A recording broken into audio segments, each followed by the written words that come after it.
જી આપનું નામ? મારું નામ રાઠોડ રાધાબેન ભગવાનજીભાઈ છે। હું જામનગર જિલ્લાના જામનગર તાલુકાના ધુવાવ ગામેથી આવું છું અને આંગણવાડી વર્કર તરીકે ફરજ નિભાવું છું।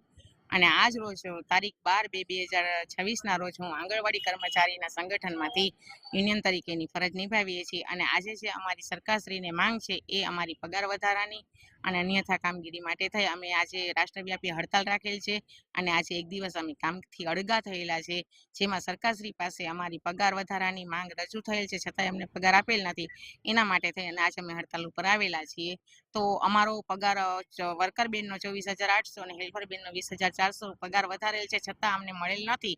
અને એ પગારથી વધારે અમારી પાસે કામગીરી કરાવેલ છે। તો સરકારશ્રીને અમારી રજૂઆત છે કે અમારો પગાર વધ્યો છે, છતાંય અમને કેમ આપતા નથી, તો એ પગાર અમને ચૂકવે। અને સ્માર્ટફોનની જે કામગીરી છે એ સ્માર્ટફોન આપેલ છે પણ બગડેલા છે, અને જે અત્યારે સ્માર્ટફોન ચાલતા નથી, છતાંય અમારી પાસે સ્માર્ટફોનની કામગીરી કરાવે છે।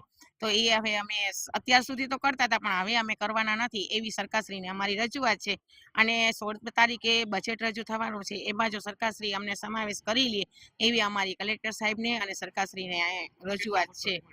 આજે તારીખ 12/2/2026ના રોજ આજે અમે 400 બહેનો અત્યારે હડતાલ ઉપર અહીંયા આવેલા છીએ, અને અમારા 700 બહેનો હડતાલ ઉપર જામનગર જિલ્લામાં છે। બાકી બધા રાજ્ય જિલ્લામાં અમારે હડતાલ તો છે જ, પણ જામનગર જિલ્લામાં અમે એટલા બહેનો અહીંયા આવેલા છીએ। બધા સદંતર આંગણવાડીને તાળું મારી અને હડતાલ ઉપર બેસવાનું છે। બોલો, તમે તૈયાર છો? અને હજી આપણે આવી જ રીતે પાછા આંદોલન ઉપર ઉતરી જાશું અને કામથી અળગા રહેશું, બરાબર?